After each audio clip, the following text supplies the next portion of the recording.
자, 이번 영상에서는 지금까지 한국 고대사 관련 영상들을 정리해서 제가 생각하는 한국의 대략적인 고대사를 말씀드리겠습니다. 개인적인 견해입니다. 이해해 주시면 감사하겠습니다.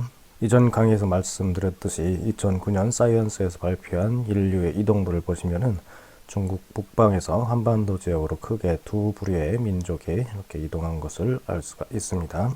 역시 이전 강의에 했던 내용인데요. 2018년 유전자학의 권위 있는 저널인 히레디타스에서 한중일 삼국간 유전자 연구 발표가 있었습니다. 이 연구 결과를 보면 한중일 사람들 사이의 유전적 차이를 알 수가 있습니다. 중국은 베트남과 유사한 초록색 남방 유전자가 강하고요. 일본은 일본의 고립된 섬 지역에서 나타나는 고아시아 인종의 노란색 유전자가 이렇게 강하게 나타납니다.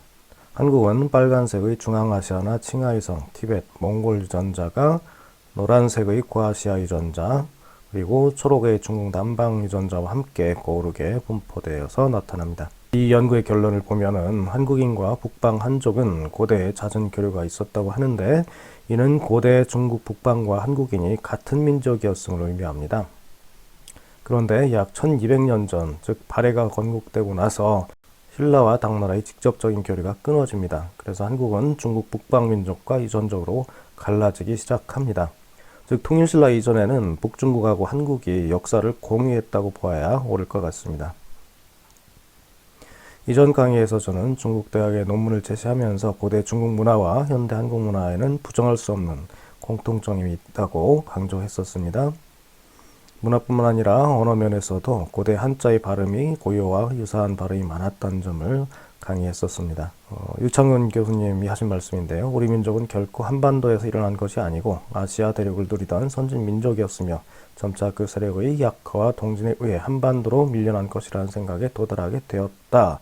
이렇게 세계적 권위의 유창훈 교수님께서 말씀하셨듯이 한국인은 결코 한반도에서만 일어나지 않았을 가능성이 높습니다. 계속해서 유창훈 교수님의 말씀입니다. 그리하여 우리의 상고사를 한반도에 국한시켜 서술의 출발점으로 삼는 것이 과연 타당한 것인가 하는 데 대해 적지 않은 의문을 가지게 되었다라고 말씀하고 계세요. 유창균 교수님의 지적대로 우리 상고사를 한반도에 국한시킨다면 현재 남아있는 역사 기록과 문화, 언어, 유물 등을 설명할 방법이 없습니다. 따라서 한국 역사는 약 8천년 전 시작된 고조선 지역의 홍산 문화, 그리고 그를 이은 중국 최초 왕조인 상나라, 그리고 상문화를 이은 기자조선, 진시황의 진나라, 낭랑, 부여, 고구려, 전현, 북조, 수당, 신라 이렇게 당나라 이전 역사들을 폭넓게 살피지 않고서는 한국 고대 역사를 파악할 수 없습니다. 자, 앞서 소개한 연구 결과대로 통일신라 시대 이전까지만 해도 북중국과 한국은 인종적으로 같았기 때문에 당나라 이전 북중국과 한반도 역사는 중국 역사다, 한국 역사다 단정할 수 없는 공유의 성격을 가지고 있다고 할 수 있습니다. 특히 고조선 지역에서 기원했으나 고대 중원으로 내려가서 중국명을 시작하고 이후 다시 고조선의 영향력을 확대한 이 상나라, 은나라죠. 기원전 16세기부터 11세기 있었던 나라입니다. 이 나라를 고조선과 더불어서 한국의 뿌리 국가 중 하나로 삼는 것은 당연하다고 볼 수가 있습니다. 이 지도를 보시면은 여기가 상이었고요. 이 상의 뿌리가 원래 이 지역이었습니다. 홍산문화 지역. 여기에서 일부가 내려갔다가 다시 주나라에 밀려서 조선으로 회귀를 하고 이 조선 역시 연나라에 밀려서 또 동진을 하게 됩니다. 이 상나라를 이은 나라가 이 부여라는 사실은 제가 여러 차례 강조를 했었습니다. 부여는 상나라 달력을 사용했었고요. 시조가 모두 새 아래서 태어났습니다. 난생설화가 있었고요. 두 무릎을 꿇어서 겸손함을 표현했었습니다. 그리고 흰색을 숭배했었고요. 금주 가물을 유난히 좋아했습니다. 100명 이상의 살아있는 사람을 순장하기도 했고요. 소를 잡아서 점을 치기도 했습니다. 이렇게 중국 한나라가 존중했던 문명국인 부여는 고구려 백제 사람들이 자기들 조상이라고 역사서에 밝혔지만은 사실은 신라, 외, 즉 일본의 공동조상이기도 합니다. 상나라 마지막 수도인 안양시 은어유적박물관에 가보시면 상나라와 한국과의 문화상 유사점들을 발견할 수 있습니다. 이 홍산문화 지역에서 시작된 이 고곡이 먼저 상나라로 퍼진 뒤에 이후 백제 신라에서 번성하기 시작합니다.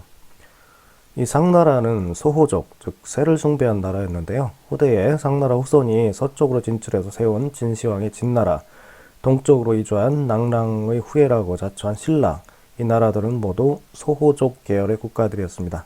그래서 상나라의 난생설화, 새숭배 풍습 등이 이들 나라에 이어지게 됩니다.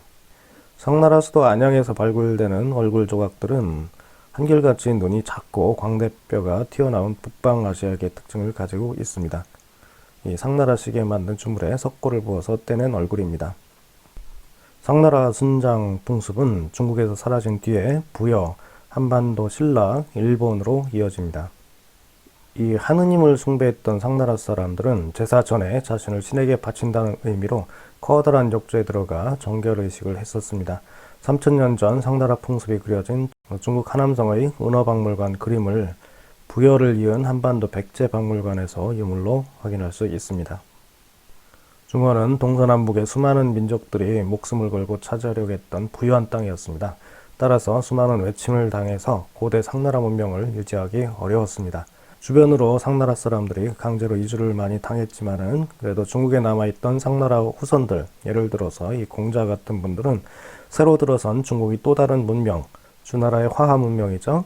이 문명을 받아들이면서 현재까지 이르고 있습니다. 따라서 상나라는 중국, 한국, 일본의 공동조상으로 향후 삼국 간 민족적, 역사적 갈등을 풀 수 있는 중요한 열쇠가 될 것으로 예상합니다. 자, 이제 중국 동부에 있던 동이 세력이 어떻게 한반도까지 깊이 이주하는지 지금까지의 강의들을 정리해서 한번 말씀드려 보겠습니다. 이전에 강의했던 중국 백과사전 바이두의 내용입니다. 상나라와 고죽국은 같은 조상을 둔 나라였습니다. 여기 홍산문화 지역 여기에서 내려옵니다. 바레만 북쪽 이쪽으로 남하합니다. 그 중에 상나라 조상들은 중국으로 남하를 하고요. 형제국 고죽국은 현 요소에 그대로 거주하게 됩니다.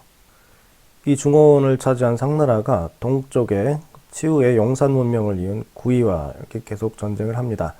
그때 서쪽에 있던 주나라 화족 세력이 기회를 틈타서 동이족 상나라를 멸망시킵니다. 상나라 사람들은 이 동쪽 적국으로 갈 수 없었기 때문에 북쪽으로 이주를 해서 다시 고죽국으로 회귀를 합니다. 이 상나라가 돌아온 지역이 중국 사서에 조선이라고 했기 때문에 이 지역은 조선 땅이었던 걸 알 수 있고요. 이 조선에 돌아온 상나라 유민들이 연나라 공격에 의해서 동쪽으로 더 위축이 됩니다. 이후 다시 이 조선은 북경 지역까지 회복을 해요. 그래서 흉노와 국경을 접하고 있었는데 다시 기원전 209년에 흉노 모던 선호한테 공격당해서 수도가 파괴되는 큰 피해를 입습니다. 따라서 이 당시 상나라 세력이 한반도와 이렇게 만주 일대로 깊이 이주했음을 우리가 알 수 있고요. 이 흉노에 공격받은 이 바레만 북부 지역은 빈 땅이 되고 이 당시 기원전 3세기에 고조선 지표 유물인 비파형 동검이 이곳에서 소멸이 됩니다. 기원전 221년경 진시황의 공격에 의해서 중국 동부에 있던 구려가 기자조선이 있던 조선, 즉 발해군에서 갈석 사이로 이주를 합니다. 이로 인해서 갈석산 인근 고죽국이 고구려의 새로운 중심지, 즉 기원지가 됩니다. 이때부터 북경 동쪽은 조선예맥, 구려만이 세력이 연합해서 중국 정권과 대립하게 됩니다. 중국 한서지리지에 요동과 한반도 북부에 있는 민족을 조선예맥, 구려만이라고 기록하고 있는데요. 개인적 판단으로는 고대 중원의 성숙이었던 상나라의 예족과 산동지역 구이계 만이족, 즉 맥족이 연나라와 진시황에 의해서 밀려나서 이 지역에서 다시 세력 싸움을 시작하게 된 것이 아닌가 생각하고 있습니다. 수서를 보시면은 고구려의 작고 추악한 무리들이 어리석고 불손하게도 발해와 갈석 사이에 모여서 요동 예의 땅을 잠식해 왔다고 합니다. 이 예의 땅, 즉 요동 예의 땅은 수나라 시조인 선비족의 땅이었었습니다.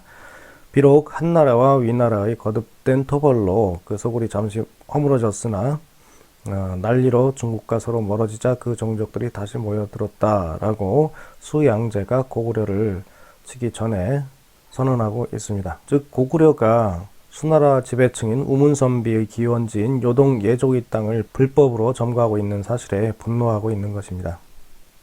이 수서 원문의 고구려가 모여들었다는 발, 갈, 지, 간이란 이 발해군과 갈석 사이를 의미하는데요.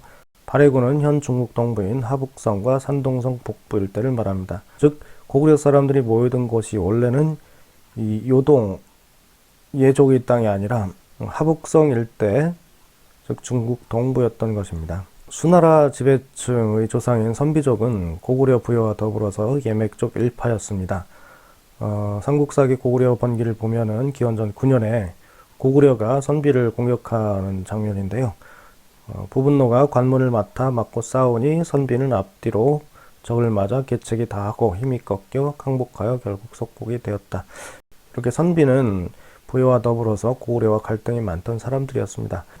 이들은 중국에서 조선공으로 임명받았던 모용선비, 즉 모용황이 345년 낙랑과 함께 중국을 점령한 뒤로 1000년 동안 중국의 지배자가 됩니다. 이렇게 중국을 점령한 선비는 이후 고구려를 물리치기 위해서 국군을 걸고 고구려와 계속 싸우게 됩니다. 그 이유는 자신들의 기원지, 즉 요동을 되찾기 위해서 고구려와 계속 싸웠겠죠. 자, 계속해서 기원전 3세기에 이 평양 지역은 이전과는 다른 문화의 정권이 들어섭니다. 이 기자조선 계열의 사람들, 즉 동호 계열 사람들이 이쪽을 차지하게 되죠. 흉노에 밀린 동호 계열 사람들이 이쪽 지역을 차지하게 됩니다. 서북한 지역은 이때 고인돌이 소멸이 됩니다. 이렇게 평양 지역을 차지하고 있던 기자조선은 기원전 194년 한나라를 배신하고 도망온 위만 세력이 이 요동 지역에서 힘을 길러서 결국 쿠데타로 기자조선을 차지합니다. 이때 위만에 쫓긴 기자조선 세력들은 이 한반도 남부로 이주를 해서 이 마한 지역의 왕이 됩니다. 기자조선 마지막 왕인 준왕이 위만에 패한 뒤 도읍한 것으로 추정되는 전북 익산 금마면의 마한 박물관 유물들입니다. 위만조선이 이 기자조선을 대신해서 이 장성 인근부터 여기 진반조선 그리고 임든까지 차지하면서 사방 수천리의 영토를 다스리고 있었는데요. 이때 이 중국 한나라가 견제를 하기 시작합니다.